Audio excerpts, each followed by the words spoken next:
Well, my friends, we are rapidly approaching the end of the war. That end is going to come at the Battle of Yorktown. That will be the final curtain. That will be the end of our American Revolution. Now, it was before the last decisive victory. There were problems. For example, inflation. Now, you might remember from world history looking at Germany between the wars, where you have people using stacks of bills that were $500,000 bills basically and worth nothing. That's what was happening within the United States. We had printed money with nothing to back it.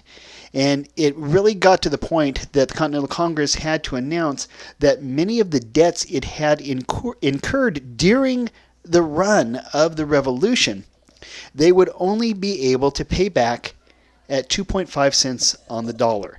So for every dollar they had borrowed, that person was only going to get back 2.5 cents. Now, there were those who had loaned great deals of money to the American cause, and they did so knowing that they might not get a dime back. There were those who were very set on the cause of liberty, and it didn't bother them. Others, however, they had a little bit of trouble with that. You know, it is one thing when you loan money to someone and they say, well, I can't pay you back yet. It's another when they say, hey, for every $10 I borrowed, I'll give you a quarter. People are not going to be overly pleased with that. Now, even though this is what was going on, even though this was one of the major problems, at the same time, you have the British general, Lord Cornwallis, who really was a pretty smart military strategist and tactician.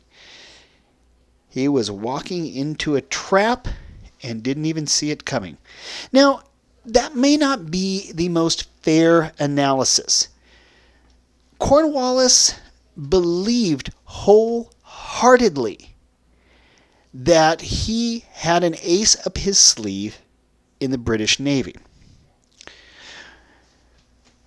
He retreated to the Chesapeake Bay, and he made an assumption. Now, an assumption is never a good idea. You should never assume anything. But he made the assumption that the British control of the seas would give him whatever backup he needed. That regardless of what happened, the British Navy, the Royal Navy, would always be there and would always be able to fight its way through and take care of whatever needed to be taken care of, and thus save the day. He did not take into account the possibility that the French Navy would have a good day. So Cornwallis believed that he had the backup of the British Navy, but instead was trapped by Washington's army. Now, Washington's army had come about 300 miles from New York. You also had the Comte de Rochambeau. You had his French forces there. And on the other side, out to sea, was the French Navy under Admiral de Grasse. Cornwallis had really worked himself into a spot where he was stuck. There was nothing left to do. General Lord Cornwallis could not face the Continental Army. When the surrender came, when he finally surrendered his command, tradition had it that the commanding officer of the losing force went to the commanding officer of the victorious force and presented the victorious officer with his sword. Cornwallis could not bring himself to do that. He actually sent his second in command to surrender to the American and French military. And in fact, when his second in command got there, he tried to offer his sword to the French commander.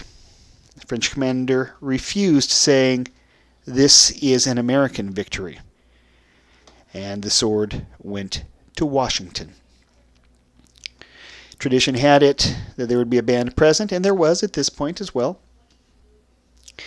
And the British band played a song or a tune called The World Turned Upside Down, which was quite appropriate. You had taken a fledgling ragtag army, sometimes referred to rather derisively by the British as farmers with pitchforks. And they had overcome the most powerful military on the planet. The world indeed had been turned upside down.